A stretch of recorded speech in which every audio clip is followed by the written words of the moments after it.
Howdy, and welcome back to You've Got People Problems, the podcast where we tackle the leadership challenges that no one wants to talk about, but every business faces. I'm your host, Melissa Ortiz with Activate Human Capital Group, and this is episode 21. This week I'm joined by Lauren Fisher, one of the lead consultants at True HR Solutions, and someone I respect deeply. Together we dive into what it really means to shift from doing everything yourself to building a team of the right who's, just like the book Who, Not How teaches us.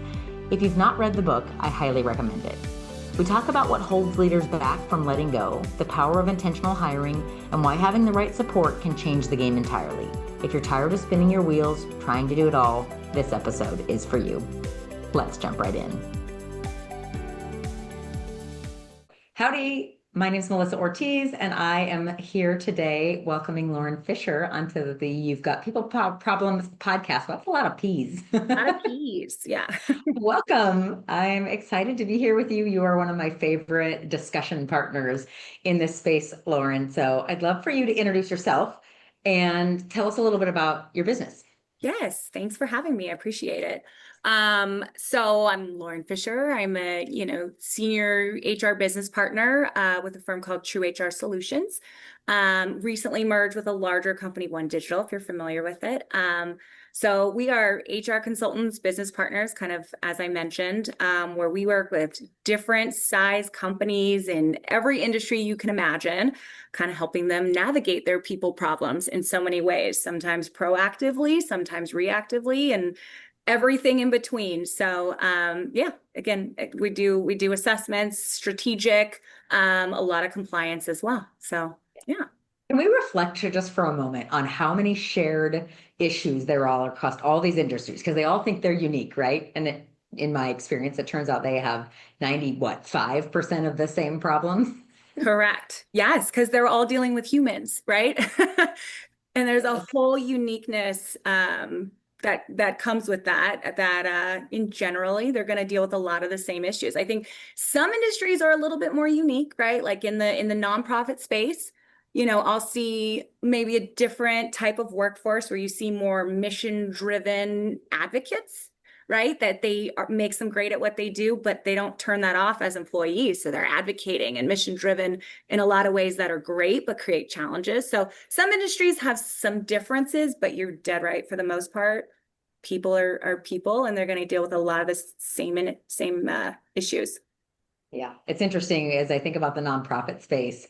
One of the things that come to mind, I work with the Louisiana SPCA. And so you can imagine, very mission driven. They have 100 employees and 800 volunteers.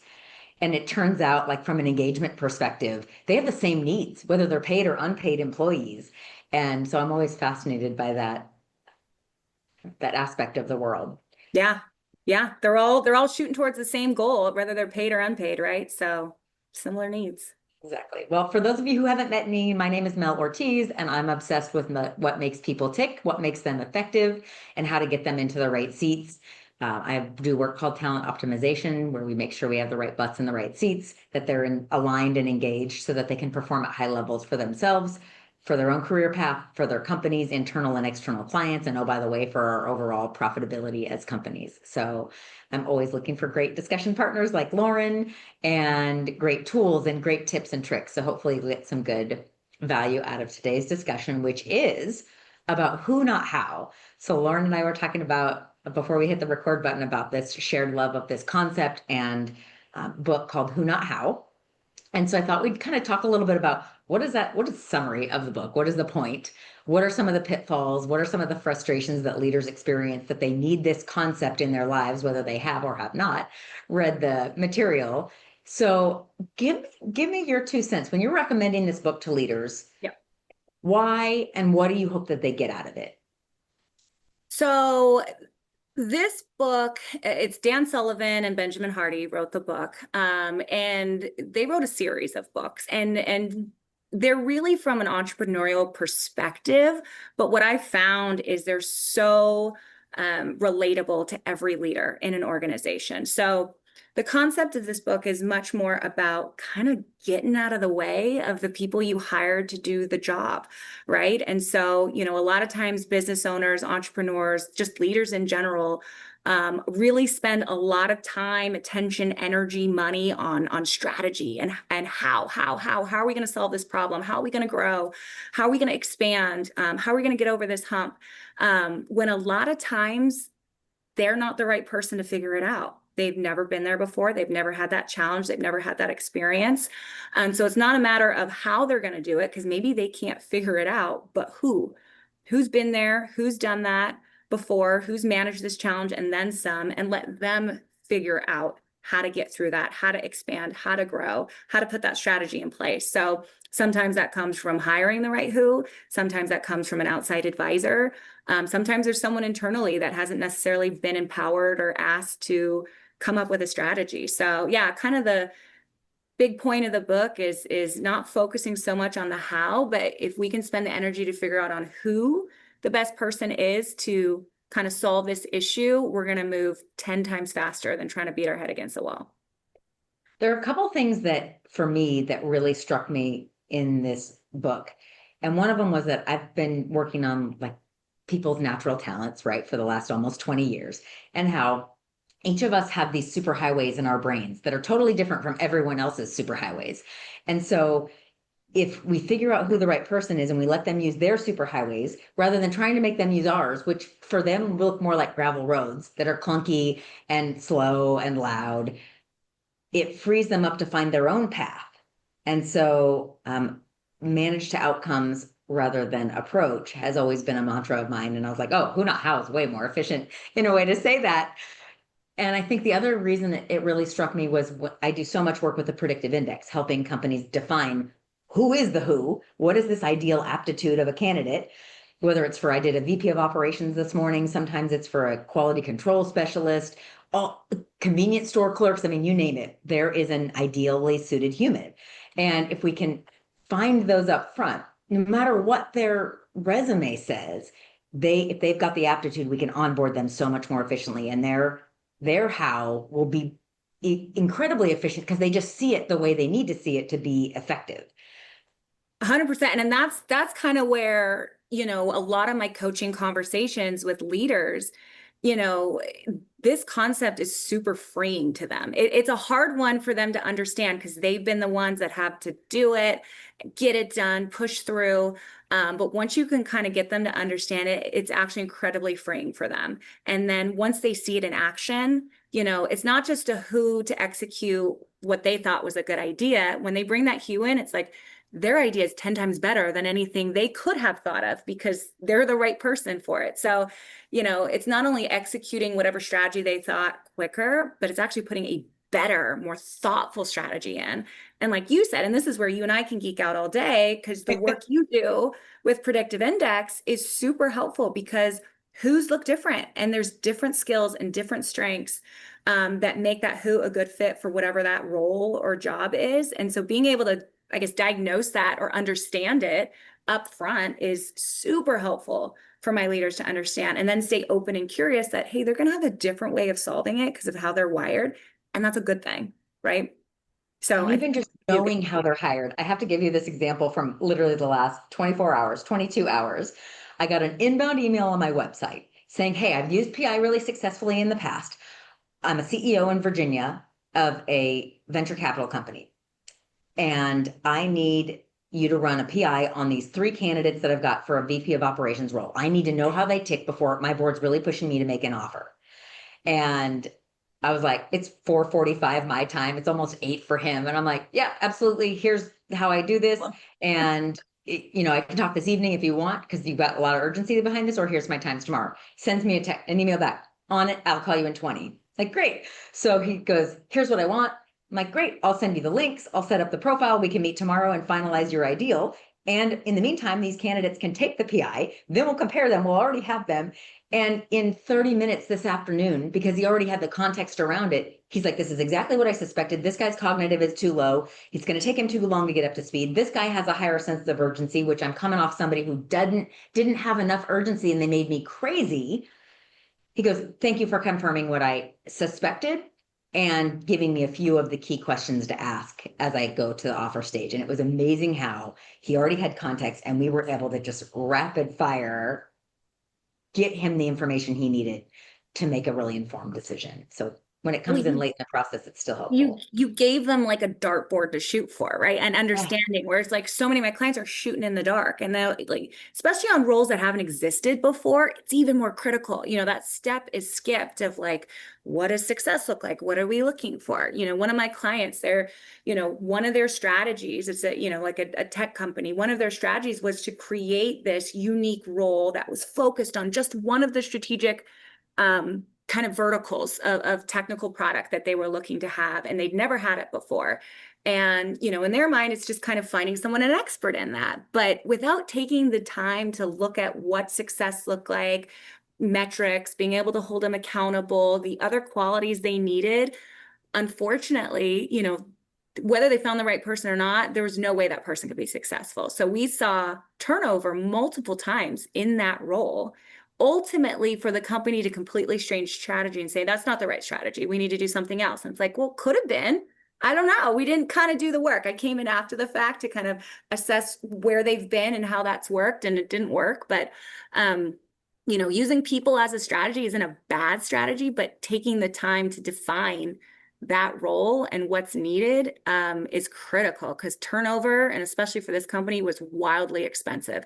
It put them multiple years behind their 3 to 7 year growth strategy, which is not good for any business, right?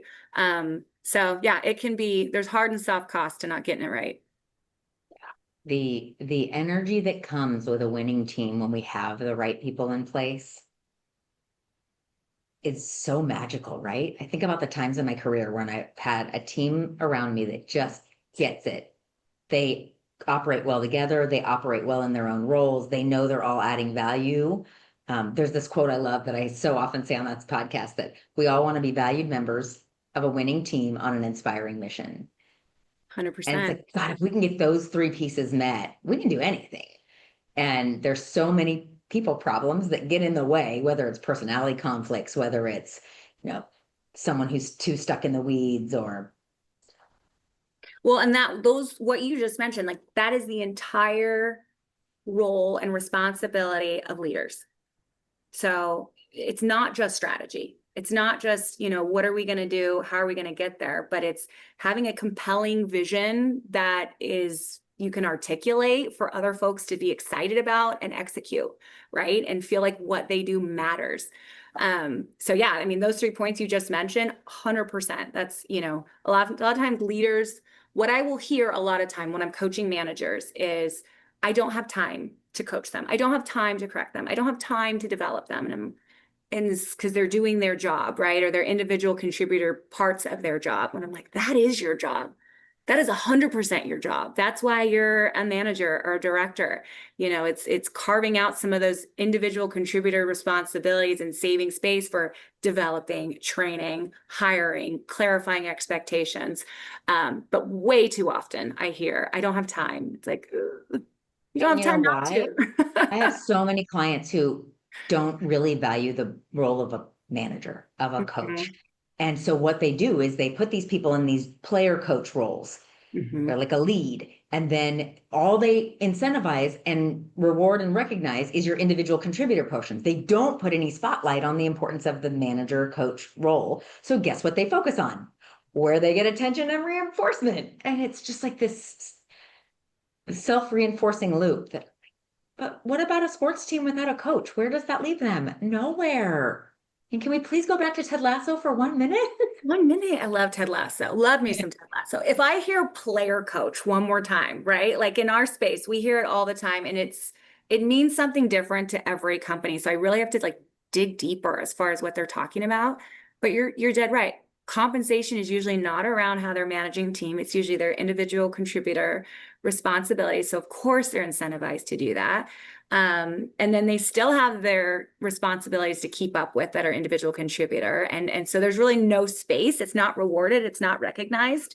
It's the kudos for, selling the deal and not, aligning the team. So yeah, it's a big issue. So that's why when I'm coaching clients, it's bigger than just a one-off person, manager, leader. It starts at the top. It's really a culture of, empowerment and autonomy coupled with accountability. So, I really love working with organizations where I can talk to the owner, the entrepreneur, the CEO, the president, understand kind of, like you said, what makes them tick. That's a big, really matters to me in order for me to be effective.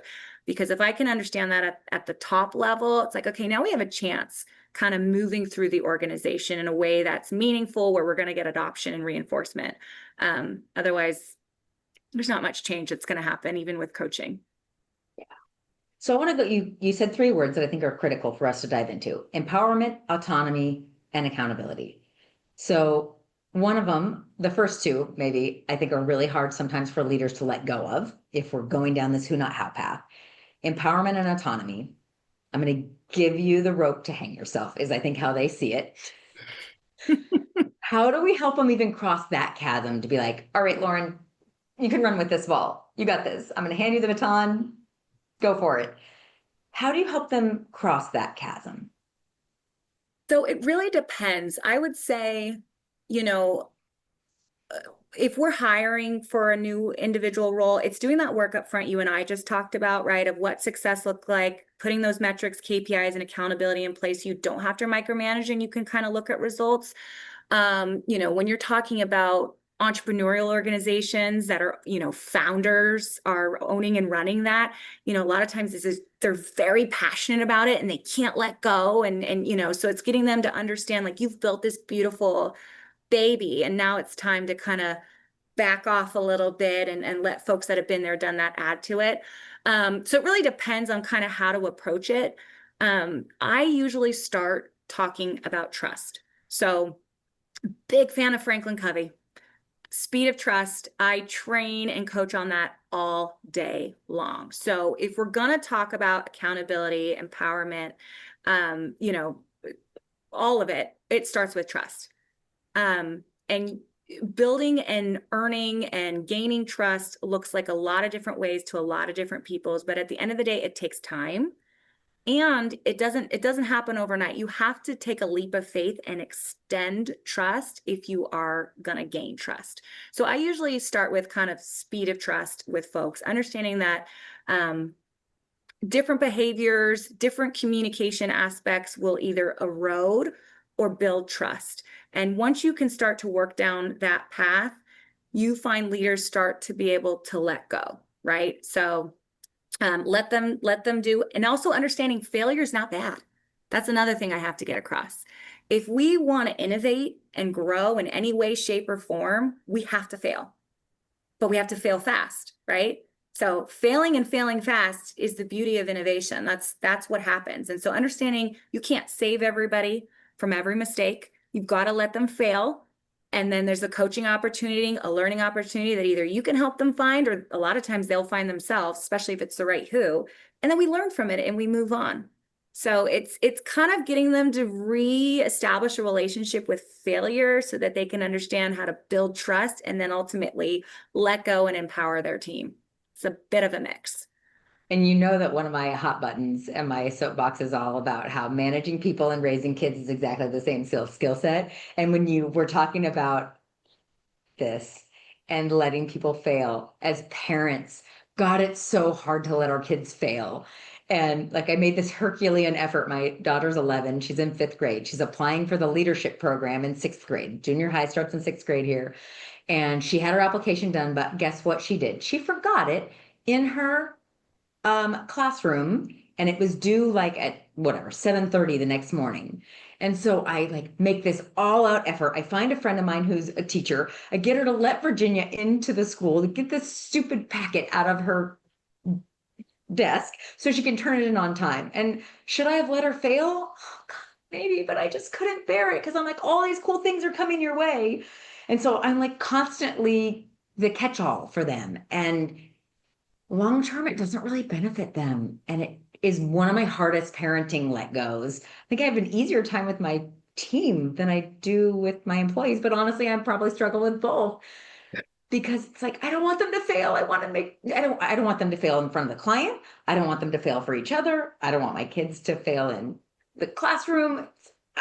So It's so true. And again, I've got 6 of them myself, or all teenagers. So I'm crazy lady I over can here. help you. Yeah. And so, it is so true. I would say, that's where I'm the pot calling the kettle black, where I'm telling these leaders, let them fail. And I've got my, teenager over here. I've got one over 18. So having an adult child is a whole new ball game where it's like, I can't choose who they hang out with and what they do. And are you sure you want to do that? And it's like, it is Yep. hard. It is very hard. So yeah, I see leaders struggle with that all the time. And one thing I tell them, which need to take my own advice as a parent, is, you know, you got here, you got where you are by making mistakes. And you went down wrong paths and you survived. And you know what? It gave you grit, it gave you perseverance, it gave you experience of things you'll never do again. And I look at my own self as a teenager and the things I did, and my kids are 10 times better kids than I was. I'll tell you that for sure. They hang out with better people, all the things. So even though they're not doing what I would want them to do all the time, they're fine and they're going to make their own mistakes and they're going to learn and they're going to grow and they're going to be better humans for it. And we can't protect them from pain and they're going to learn how to cope. So great parallel where I can just teach myself as a parent what I tell my clients to do for managers. Literally yesterday, my son's house sitting for a friend down the street. And I just had this premonition that he was going to lose the key, Lauren. Mm. I didn't say a word. I'm like, he has to learn this the hard way. Maybe he won't. Maybe I'm just making much ado about nothing. Oh no, he lost the key. And so I Don't was we like, hate well, I when gotta we're go to right? I don't want to be right, but I'm right. but I totally knew. Like, I totally knew. And so I let him flounder and he went through the laundry, went through the house, can't find it anywhere. He calls the person that he's house sitting for, apologizes, tells him what's going on because there's a cat inside that needs to be fed. Yeah. They were able to get the cat fed, but the key's still lost. So now I'm like, guess what? You're not getting paid. And oh, by the way, you're paying to make this person a new key and writing an apology letter. So go ahead and get on that as one of your tasks today. He's 9. Yep. Hey, Figure get it on out, it. bro. So I win in some ways and then I totally blow it in other ways. And that's, I guess, just how it goes. But It's rough. It is rough. I mean, it's super rough. It's like if you're going to develop anyone, whether it's an employee or your kid, it's that balance. It's the balance between autonomy and accountability. And it is really tough. It is really tough. and I think the failing part and acknowledging that as leaders, we failed our way to where we are. Hmm. Like strides, one step forward, 2 steps back, or vice versa.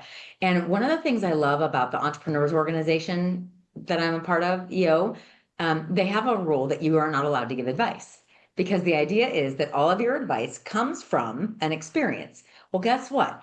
If you share advice, if I tell you, this is what you need to do, Lauren, and you don't do it, you're an idiot. If you do it and it doesn't go well, then I'm an idiot. But if I just tell you the story of where this advice comes from, then you can take what you want from it. You're not an idiot, I'm not an idiot, and you might actually get real value out of the actual story. And so we have this rule at home, extends into my house. And it's like you have 2 things you can, if you can finish it with you idiot, you shouldn't say it. So you know what you need to do, and why don't you just are forbidden phrases in my home, Love it. because usually when my husband asks me those questions, it's with his head tilted like, why are you doing it that way? You idiot. My superhighways are different than your superhighways, and So I true. know you think you have the only right path, but I think we do it all as leaders, right? We look at our employees and we're like, why are you doing it that way? Because their how is different than our how. And if we don't find ways to respect that, we're going to make them crazy and we'll make ourselves crazy and there will be no trust. No. And just like you have words that aren't said, I similar. So when I'm going through difficult coaching conversations or coaching managers on how to have them or performance management evaluations, one thing is should. We strike should out. Never Don't use shit on should. me. Never. Yeah. Nobody likes to be shoulded on, is what I tell Yes. them. Nobody wants to be shoulded on.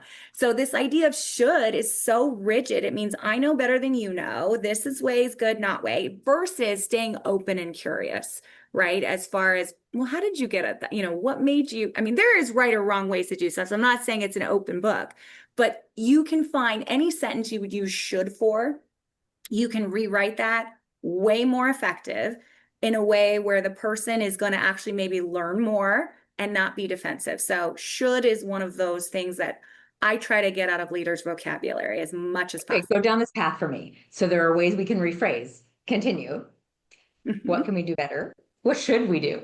Well, yeah, right. So, I think I'm trying to think for an example, like we hear in performance reviews is really where I see it more than anything. Cause they're like, Yeah. I'm giving them advice. They Should should be do more this. assertive, Yeah. should have more sense of urgency.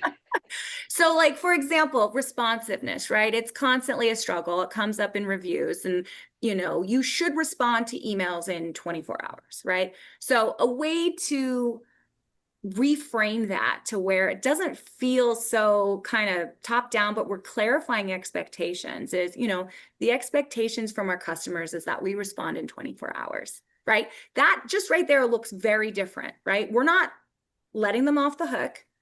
We're being very clear in what the expectation is. So things can be reframed without using should to clarify expectations and hold folks accountable. And they'll receive it better. Nobody wants to be Because should. that's the why behind it anyway, right? The should comes from somewhere. The should comes from our clients expect this, or this is a company standard. Like one of our company standards is respond to text messages within an hour and emails within 24. That's just how we roll.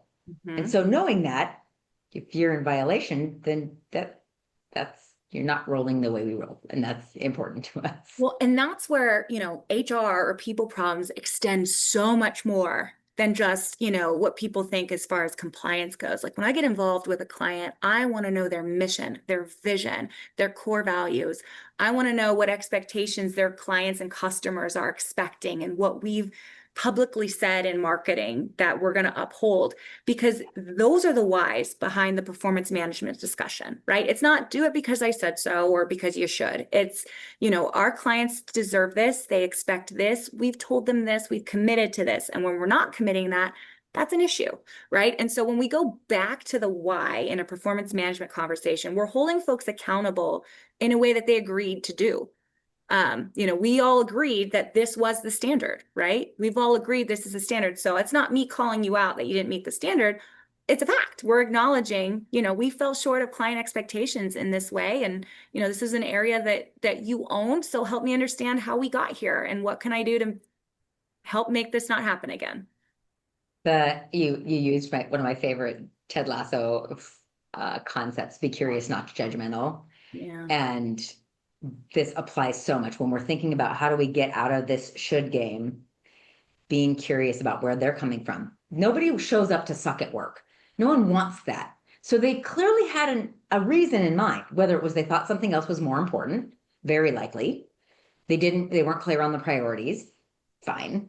And I just think that's an important part of digging in and actually being curious, which then comes back to our issue with people that aren't fully expected to be managers and coaches. They're just supposed to be these player coaches who are sort of doing performance reviews, fitting them in amongst all their 100 other tasks. And yeah, I mean, I can't tell you how many times I get brought in to terminate somebody, right? Not knowing anything, new client, I'm the hired gun a lot. Our firm is for many ways. So, terminate somebody or, a disciplinary conversation or put them on a performance improvement plan. And we ask a lot of questions before we just do that because we didn't want to create risk for the clients. We also want to understand the root cause. So many times it's, they're not performing. Okay, so, what training have they had? Are we clear on expectations? Have we asked why they did this? And most of the time, I will tell you 9 out of 10 times, termination is not the answer. 9 times out of 10, the manager in our conversation has come to a realization, oh, maybe I didn't clarify expectations. Maybe I didn't, give them the development and the time and attention to come on board and be successful. Maybe they do have a good reason for doing that. And so a lot of it is going back and say, hey, you went in this direction, which wasn't what I was expecting. Help me understand why you went in that direction. Help me understand, what your thought process was. And a lot of times in that conversation, it's an aha moment for the manager to realize I did not clarify expectations. I mean, I'll give you an example. It comes up all the time. I have one client that, they rule their meetings with PowerPoints. Everything's a PowerPoint. You'll have those clients where everything's on PowerPoint, right? It can't even visualize it without a PowerPoint. Well, the CEO at the time had asked their VP to put a PowerPoint together. VP was brand new, didn't realize what PowerPoints were or not in this organization. put together like a 17 to 20 page intricate PowerPoint presentation. CEO was looking for 3 slides.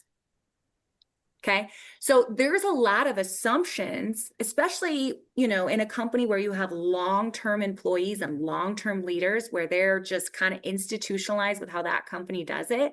They forget that other companies do it different, and they have to take that step further to say, here's kind of what I'm looking like, because the time and energy that VP wasted to give this stellar product that wasn't what they were looking for and didn't need to happen. Problematic, right? So, yeah. Okay, so I have a couple thoughts here. One is it's our responsibility as team members to own our own engagement and to ask clarifying questions, especially when we know we are working with leaders who tend to be a little vague. Asking those clarifying questions like, are you looking for 3 slides or 30? How much level of deck? Do you want me to go to 2,000 feet or 50,000 feet? Those can save all of us so much time and energy. And oh, by the way, as leaders, we need to be offering that and being clear. So this is kind of a dance that goes both ways. It is, and I'll give you that. I will give you the professional needs to be able to ask clarifying questions, but I'll go one step further to say, as a leader, you kick that off. As a leader, one of the first things I will say with somebody that I'm working with is, please ask me questions. Please don't feel weird about coming to me. I'm not always clear. I can be in my own head, or I maybe get half of it out. Please ask questions. There's no dumb questions. Come to me. I'm approachable. And to me, even if you're not perfect at clarifying expectations, if you can at least have that conversation, again, now you've encouraged and empowered that person to challenge you and ask you questions. So I agree. Us professionals, we've got to ask clarifying questions, but we need to open the door to let them know it's okay 100%. as a leader. That step is critical. It is. It's a mindset too. I assume I did not give you all the right information or the full picture because I'm moving so fast that for me to slow down enough to give you all the information, it doesn't even occur to me. And so I try, like I have my project manager, Jennifer, I ask at the end of every meeting, okay, what did I miss? What else do you need? I just assume I did not give her all the information or all the clarity or all the like timelines. And the other thing I often tell my team members is I know I tell you that every single thing I give you is number 1 priority. So feel free to tell me, you have these 14 number 1 priorities on my list. Which one is like 1A, B, and C? And I can do it that fast, but my level of urgency is so high. I really think everything should be done right now, which is ridiculous. Spoken like a true visionary and entrepreneur, right? We work with them all day. Everything's urgent, everything's important. And again, that's why having the who, not how concept is so critical. Where I see visionaries get to be the best versions of themselves and fly high and word vomit all great ideas that come out. And they're not all great ideas, but they're ideas. And there's some good nuggets in there, is when they have strong who's underneath them who are strong enough, capable enough, confident enough, experienced enough to push back and filter and ask questions. And that's why it is really important for, at least at that leadership level, for entrepreneurs, CEOs, owners, to invest in their leadership team. And that's where that who, not how is critical, because otherwise you're in an echo chamber of a bunch of yes people who don't know to question you or don't know to challenge you and ask, is this really a priority? Is this not, And so having a strong person who's able to tell you like, I need some help. Which really goes back to the concept we discussed earlier around trust. How do we get over those hurdles that get us to trust people so that they can push back on us? And then, like I would say, as much as I love predictive index, Strengths Finder, I think, is an amazing tool in that space, because getting more and more clear on the unique ways we process information and knowing who to lean on because they're really competitive. Like, what does a win look like? And who to lean on because they're really analytical and they ask really hard questions, but those questions save us from ourselves so often. God, we had this team member named Kevin, and we called him Chicken Little because this guy was always following. Every idea was a bad idea and it was exhausting. And we finally put him in front of the process and we're like, okay, Kevin, here's our idea. What do you think? And he'd tear it apart. And we're like, you're not wrong about these 3 things. And we'd go fix them. And we'd come back and we're like, okay, Kevin, how about draft number 2? And he'd say, I'm not comfortable with these things. Like, you're probably right. We'd go fix some of them, and some of them would come back and say, we're willing to take a risk on these. We think it's time to move forward. And so it's just amazing how, as we build trust by understanding the things that frustrate us about people are often the clues to their talents. When we unlock that for teams, like a lot of times I'll do a quarterly team health activity for a lot of my clients. If they're running on EOS, that's kind of part of the game there. But it's amazing how those little things can unlock these. Oh, that makes total sense. Of course, we should put him in front of the process. He's smart instead of just irritating. It's huge. It's huge. And this is where, when you talk about how do we get over those humps to extend trust and build trust, it's embracing conflict, right? So that's all innovation is. It's conflicting ideas merging together to come up with a better solution and failing. And so, where I'm really trying to encourage folks is embracing conflict. A lot of folks are terrified of it. They're terrified that's what's going to erode trust, which there's a lot of opportunity to erode trust and conflict, but more importantly, that's the opportunity to build it. So, where I've seen tremendous success is when, a leader is engaged in conflict or has an opportunity for conflict with one of their direct reports or their peers, and they run to it and we get through it. That's where trust is built. I mean, if you think about, when you first start dating somebody, right? And you're in the honeymoon stage and it's like, rainbows and sunshine. It's because you haven't had a fight yet. But if you think about it, your relationship is not that deep. It's very surfacey. It's not that real until you have your first fight and you dig deeper and you realize kind of how this person's wired and what their triggers are and what they stand for. Now you have a better understanding. So I always tell my clients, conflict builds intimacy, and you cannot have trust without intimacy. Intimacy is such a critical part of it. Knowing, understanding each other. Like you just mentioned, Kevin, thank God for Kevin and his devil advocate, right? Yeah. Like your critical eye, like you are valuable and we can walk away, not bright-eyed and bushy-tailed and ignorant, right? We know what we're going to, we may be willing to take this risk, but we know it's coming now, thanks to you, Kevin, right? So conflict and embracing that in a way that that's going to help build a relationship. Because I've got a clients who, respond to conflict poorly, and that's hard to come back from, versus running to it, have that difficult conversation. And now all of a sudden you're thick as thieves. Yeah. Yeah. I love this concept of conflict builds intimacy, especially with the caveat of tone matters. Mm-hmm. Hey, tell me what you're thinking here versus what are you thinking? Right? Totally different question. But I love the other one. The corollary that I use is get comfortable being uncomfortable. Yeah. And that has such an acceleration factor for trust. It's like, hey, I want to make sure we're not jumping off a cliff here. What am I missing? Because I usually assume I'm missing something. I have a concern. And sometimes, like, especially with our visionaries, they have all these ideas. And we just have to take the next steps of, okay, how's that going to play out? How's that going to work? And then it's like, oh, that's a terrible idea. We should not do that. We should do this other thing that we've already talked about. It's true. It's so true. Yeah. So it's embracing that conflict, right? And it's not a matter of if, it's when. In any relationship, especially a meaningful one with passionate people and diverse passionate people, which is exactly what you want on a leadership team, you've got to get comfortable with conflict.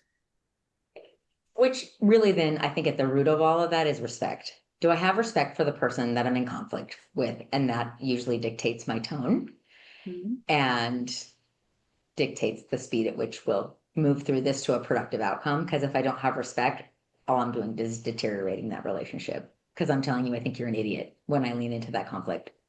Well, and in running to conflict and telling folks, hey, you pissed me off, or I didn't understand that is more respectful than being bitter, resentful, shoving it under the rug and, mouthing them and to somebody else. Right. So Brene Brown, love Brene Brown, right? She's got, right. I know she's got, the saying that kind is clear. I use that all the time. I use it with leaders on performance management who are afraid to give feedback, to be like, it is actually super mean to not give somebody feedback that they're underperforming and they're not meeting expectations and then just fire them or call it a layoff. That's mean. You didn't give them an opportunity to correct. Kind, right, is being very clear so they have an opportunity to correct. same with peers and leaders in conflict. Kind is saying, hey, when you did this was frustrating. I felt disrespected in this meeting, and I want to pull you aside because I respect you and what you do and what you bring to the table. I want to tell you how I feel, and maybe we can work through a better way to do that. That's respectful. It's not comfortable, but it's respectful, right? And so a lot of times people think avoiding conflict is the respectful thing to do. It's not showing a respect for your peer, right? In any way, shape, or form. There's so much gold that we're covering here. Okay, I want to go to, we talked about enabling empowerment and autonomy. And we talked about trying to identify and leverage the superhighways in people's brains to get them up to a level that you can build trust and confidence in them. What happens, and I think this is so many leaders' biggest fear is, okay, I'm extending the trust, I'm building them up. What happens if the accountability isn't there and they're not taking that baton out of your hand and running with it? How do we support that relationship?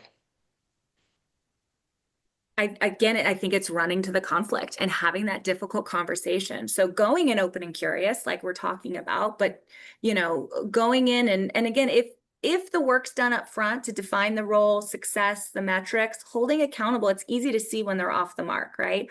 Working with one client right now where we, hired an individual that was meant to take a lot of work off another individual's plate. And here we are going, 2-3 quarters in, and that's still not happening. And so we're having very direct conversation in terms of, the expectation was this is where we're at now. This doesn't feel sustainable. So kind of having some of those coming to Jesus conversations before we pull the plug of letting them know, we're reaching a point where this doesn't feel sustainable. Okay. I'm not saying you're getting fired tomorrow, and I'm not even trying to threaten you, right? But, using a language like that this is not sustainable. Something has to change. So whether it's, your behavior, our process, the situation that we're in, whatever, something has to change. And it's this idea that we're coming together and solving that together. I think a lot of times, because like you and I were mentioning, we do think of it a lot like child-parent interaction, but we have to remember these are our peers. These are professionals at what they do. They're adults. And again, nobody comes to work saying, I want to suck. So having that conversation, if there's an agreed upon result that's not being met, we're not meeting this, and this does not feel sustainable. We've tried X, Y, and Z. Help me understand what else we can do or how else I can support you, or, maybe this isn't a fit. So yeah, it's a tough conversation, but, it's an important one to have. It's a respectful one to have. Documenting, just because I'm HR and I got to plug that, making sure you're documenting the objective results that are not being met, and the conversations and opportunities to improve is really important, so that if and when you choose to pull the plug, and again, that's not always the unkind thing to do either. I recently, had a conversation with another manager where, let's give him another chance. Let's give him another. I'm like, absolutely. But like, at the end of the day, do you think they're going to be here? No. Okay. So why are we extending it? Right. It's like a slow bleed, right? And you have some very committed, hardworking employees sometimes that to their own detriment will stay, even if they're failing and it's not a fit. So sometimes the kindest things we can do is separate from that employee, help them find another opportunity, help them in their transition to free them up to be great at what they do somewhere else. It's just not this company. Yeah. I had a team member actually realize they were not able to meet expectations recently, and they gracefully bowed out because they weren't able to keep up, or the structure wasn't right, or they needed something different. And it was the right thing for both of us. And we both worked so hard to get it right. At the end of the day, for her to come to me and say, I think it's time. It's like, oh, I think you're right.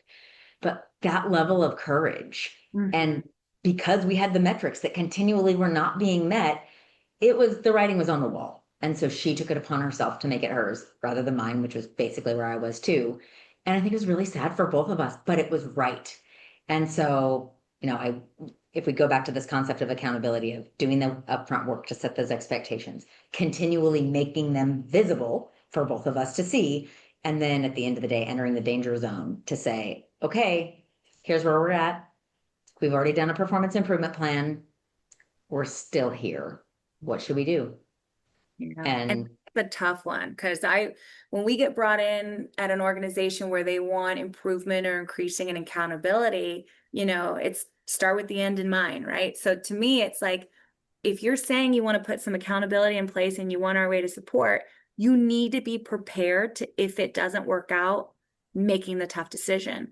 And if you're not going to be willing to do that, there's no point in just going through ticking this everybody process. off. Exactly. So Yeah.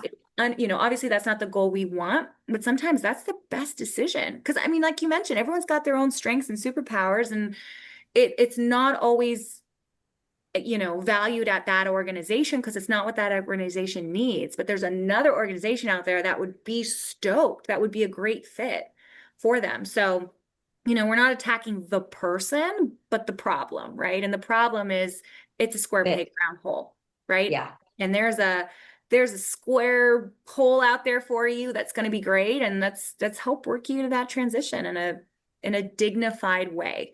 So. And I think the smaller the organization, the more likely an employee is to feel connected to that leader, to want to stay and figure it out and burn themselves out in the process because they don't want to let the person down. And so if we go back to PI, so often what I see is someone who's not a fit for the role. They're working so hard to be who they know they need to be. I had one organization I was working with that the sales leader was not cutting it, period.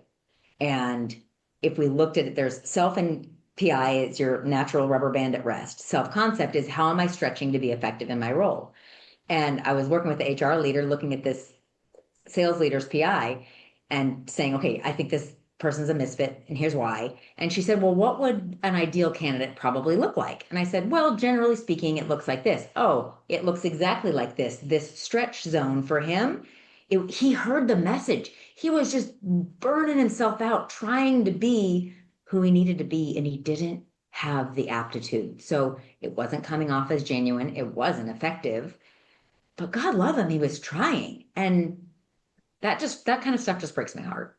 It's hard. I mean, and you're right. In smaller organizations, you will see this blind loyalty, right? And I think, when I start working with owners and what they value is loyalty, right? Because that in their mind, they think they do value that, but it's actually super dangerous in an organization. Loyalty is, it's the fact that we can't break up because we're committed, even if we know it's not working for you and it's not working for me. And it's just so much time and energy is wasted. And honestly, relationships get destroyed at the same time. When we can just realize it's not a fit, I've got one client, I've, been working with them for about 5 years, and we've turned over quite a lot of people because there was kind of a shift that needed to happen.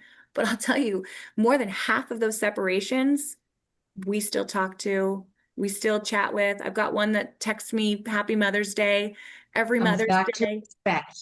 It's yes, because we've exited these individuals with dignity, and we didn't tell them that they're bad or they're wrong. It's just not a fit. So if you're willing to have these conversations, everybody wins. It's just, maybe a different path than folks figured out. So true. So true. Okay. I want to start to wrap us up. I want to make sure we captured all of some of the core pieces here. So, enabling empowerment and autonomy requires strong KPIs and role clarity. We talked a lot about KPIs and role clarity as the basis for making sure we enable the people who are the right who's. We talked a lot about getting comfortable being uncomfortable, or I love the way you said it, conflict builds intimacy. So leaning into building that trust and entering the danger zone can make a huge level of acceleration for our relationships and our team members' performance. The shooting on people. Don't shoot on people. What we didn't talk about was shooting on ourselves, because it's just as dangerous, if not more. That's a Because whole if I tell nother myself I should session. lose weight, I should drink less, I should.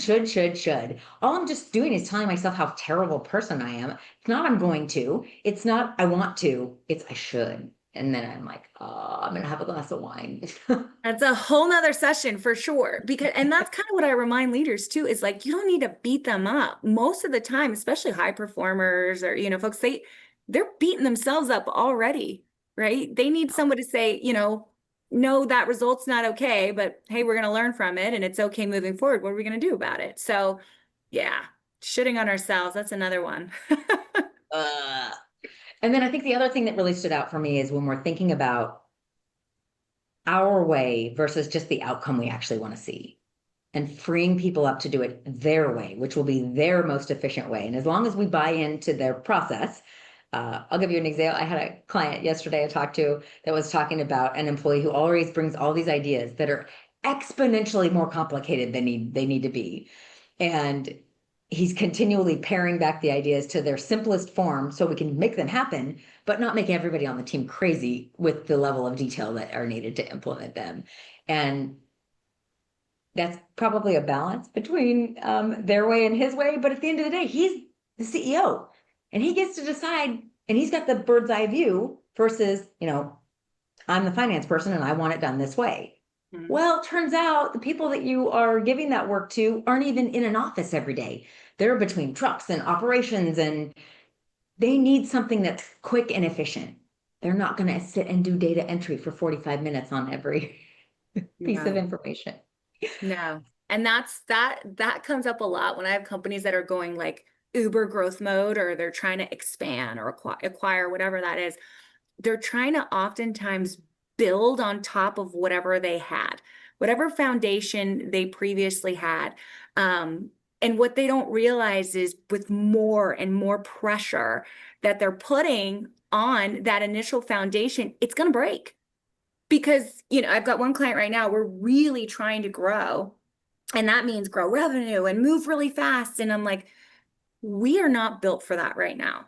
We have to rebuild our foundation. So we've had some very serious talks on leadership team that we need to, if you've ever heard the concept of, move slow to go fast, right? It's that penultimate step before we take off is, our foundation is for a 1-story house. We're trying to build a 2-story house. So that means we have to rebuild the foundation and put new braces in, which means we can't focus on revenue yet. We have to rebuild what we had before we start adding more and adding more pressure, like the CEO, wants to do and the owner wants to do. So again, kind of speaking to what you're talking about, it's that foundation is key. Just more, and growth. It's not sustainable. And you see companies collapse trying to grow too quick without rebuilding their foundation. That's so true.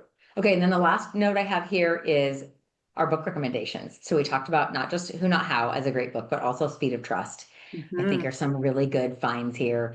I love the Strengths Finder assessment for this process if it's post-hire. I love Predictive Index as an assessment pre-hire because it's the EEOC compliant for hiring. Strengths Finder is not, word to the wise.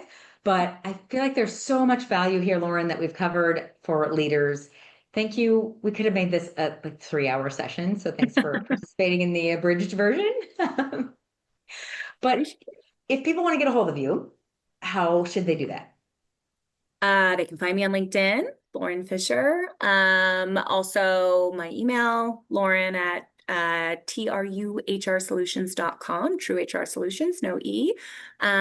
Feel free. Like I said, we're always trying to support businesses at any stage, whether it's growth, reduction, sustainability, in any way, shape, or form. So happy to help. Well, you were an absolute jewel. Thank you for spending time with me, and I can't wait to have you back sometime. Thanks for having me. This was great. Appreciate it. Of course. Well, that's a wrap on this episode of You've Got People Problems. If you got something out of the conversation, make sure to subscribe, leave us a review, and share it with the other leaders in your network, because let's face it, we all have people problems. You can watch full episodes on YouTube or listen on your favorite podcast app. But either way, thanks for listening, and we'll see you next time.